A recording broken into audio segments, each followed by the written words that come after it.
back to our special coverage of the White House Correspondents Dinner. I've got a great group with me here. We've got a great team on the red carpet. You're not going to miss a second, including President Obama's remarks when he gets up. We'll bring them to you live. Also, SNL, Saturday Night Live superstar Cecily Strong. She is the headliner. We'll bring you her remarks as well. But before that, I want to go to a very special lady, a lady I miss seeing every day in the halls of CNN. Nischelle Turner, Entertainment Tonight anchor and CNN contributor. You have been doing amazing, but I miss seeing you every day. Thanks for being with me. You having fun? Absolutely. I'm having a great time. And by the way, I was watching, before I came back down here to hang with you guys, I was watching you, and you look phenomenal. Sorry that we're having a girl moment on CNN right now, but we are. Shout out to the hair and makeup people, because you know this doesn't wake up like this. Well, my dress is a little too tight, so shout out to those apple chips that I was eating. So, Nischelle, what are you seeing there in terms of that? You know, you're Entertainment Tonight anchor. A lot of people say this dinner has gone bananas in terms of too many celebrities. It's all about the celebrities, not about the politics. What are you seeing? Yeah, but you know what? That's the fun of it for me. I mean, this is one of my favorite events every year. You know, I covered for CNN for so many years, and now doing it for Entertainment Tonight this year. And I just think it's fun because actually, you know, you would think that, you know, maybe the celebrities would come in and have their chest puffed out a little bit. But what I find is that they are so geeked out and so excited to meet the folks that work here every day in Washington, even more so, I think, than the folks, the political folks are excited to meet them. So I think it's really fun to see them all excited and nervous and trying to figure out who they're going to talk to and what table they're going to be at. But I have to tell you, tonight, I would want to be at the Disney table because that's going to be a wild, crazy table. The cast of Blackish, the cast of Modern Family, and the cast of Scandal all together at one table. And I will tell you, tonight on the red carpet, Anthony Anderson from Blackish told me just a few weeks ago at the White House Easter egg roll, he got, in his words, politely escorted from the White House. Really? He got kicked out of the White House. Yes, he said, you know, there's nothing like when a Secret Service agent comes and grabs you by the elbow and says, this way, Mr. Anderson, please. Apparently, he found a spot in the White House that he was not supposed to be in and got a little lost in the wrong place, and they escorted him out. So that was a funny story. You know what I think is so funny, Nischelle, or just interesting really, is to watch this obsession with DC dramas. Yeah. Like House of Cards and Veep and, I mean, you name it, there, Scandal, right? Mm-hmm. Do you think that, I guess, what is your read on the fascination of Hollywood with Washington? Well, you know what? I think that, number one, I'm one of those people who is fascinated with that kind of collaboration. I think that here you really actually see some of the stars from these shows getting ideas, because these shows are all ripped from the headlines. So there is definitely a fascination. There's definitely a collaboration. I mean, we do see some of it all hyped up and get bigger and bigger. But I love it because I really do think that some conversations that are had inside there tonight, we do see play out on television. And I've had several conversations tonight with people, some of the guys from Scandal, some of the guys from other shows, saying, you know, do you have certain people you're going to target and talk to get kind of ideas? And they say, yeah. Absolutely. So I think it's all in fun. And you know what? We love a good drama. And what's better than political drama? There's nothing better. Peter Hamby's sitting over here next to me like, yeah, you're right. I just wish there wasn't. Right. I just wish there wasn't so much drama in getting anything done and accomplished in Congress. But yeah, you're right. A little come political on, Poppy. drama. We wouldn't have anything to talk about 24 hours a day on CNN if that happened. No one could say it better. And now you can say it, being the anchor for Entertainment Tonight. Nischelle Turner, thank you. Have a great time tonight. Appreciate you joining us. Well, it has been said that the difference between salad and garbage is timing. Timing is everything, and it's certainly going to be everything tonight. Comics probably live by this creed. DL? Yeah. President, good comedic timing. I think Anthony Anderson should have got kicked out of the Easter egg hunt. Yeah, timing is everything, and I think he truly does have a captive audience. Nobody's gonna heckle him. He can't get fired. He can't. So I think that with that kind of, he has he's not walking a tightrope without a net. So yeah, I think jokes really resonate when they have stakes to them, and I think the backdrop is set for them to really score. Yeah, DL wants the president to hit some of these big issues, like what's happening in Baltimore right now. We'll see if he does, and for those who perform at the White House Correspondents Dinner, it could go either way. So what we've done is we've pulled together some of the best from over the years. How about the president's performance tonight, everyone? Sir, it's amazing that you can still bring it with fresh, hilarious material. And my favorite bit of yours was when you said you'd close the detention facility at Guantanamo Bay. That was a classic. That was hilarious, hilarious. Still going.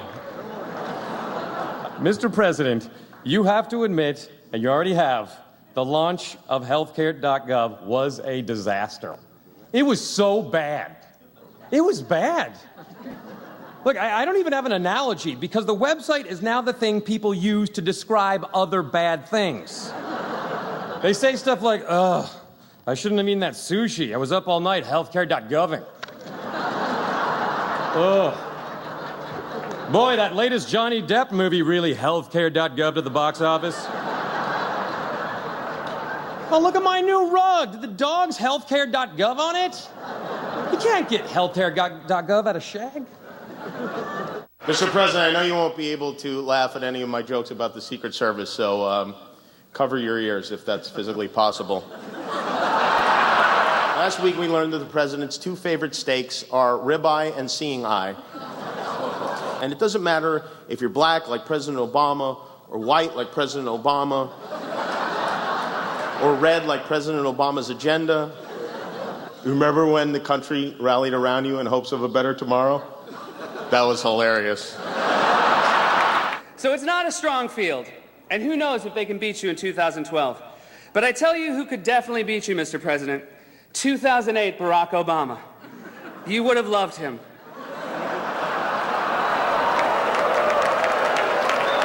So charismatic, so charming. Was he a little too idealistic? Maybe. But you would have loved him. And I have to say, nothing is more depressing about politics than the fact that adult is now a compliment. Adult is only a compliment to a child. I'm so proud of you. You acted like an adult tonight.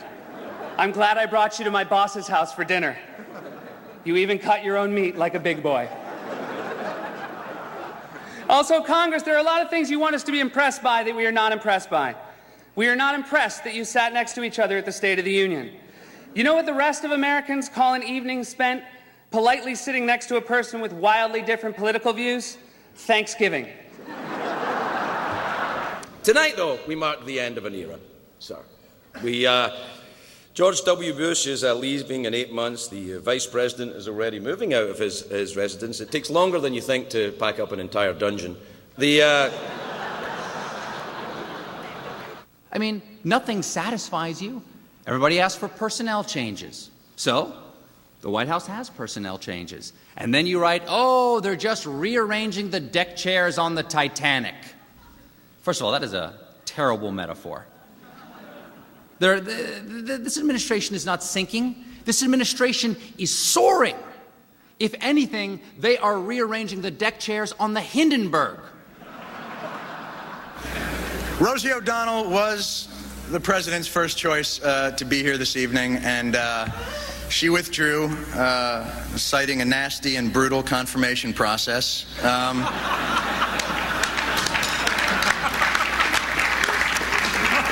I wasn't even the second choice. Dennis Miller was the second choice, but he got hung out by an illegal nanny technicality. But isn't that what the confirmation process is all about here in Washington? Weeding out the truly qualified to get to the truly available.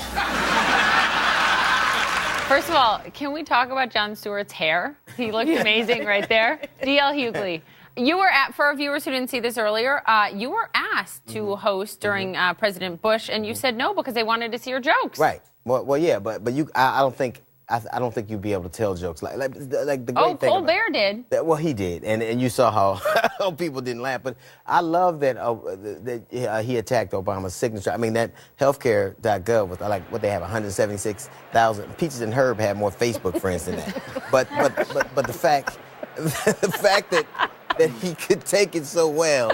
And the fact that he really that's his signature piece of legislation. He didn't take that one well. He took it well. I thought he took He it looked very a well. little unnerved. And I think the idea that you can really take people to task for the things that they hang that listen, regardless of what people think about that is what this president, that's his signature piece of legislation. And they attacked it. If you were headlining tonight, DL, what's your opening line? I probably couldn't say it here because. Why? This is cable. But, no, I'm sorry. I'm not trying to get anyone in trouble. But I would definitely say something about Black Lives Mattering. To me, I just think that the backdrop, the juxtaposition of them having this kind of event and people, and I think Baltimore is a metaphor for what's happening around the country to a lot of people, and I think it's I couldn't be a black comedian. I want to get Laurie in there quick, and then we'll go to the red carpet because people are talking about this online. It's so interesting that you say this because people are. I'm monitoring what people are chatting about, and they're using the same hashtag that everyone's using, nerd prom, this kind of stuff, but they're talking about Baltimore. I'm looking at one right now that says the red carpet is happening at the same time. Hashtag Freddie Gray protesters are fighting with police and riot gear 35 miles away in Baltimore. So on a more somber note, this is what people want to hear about, and this is what people are talking about, are making sure to use the same hashtag because they want to be a part of that conversation. Yeah, it's important.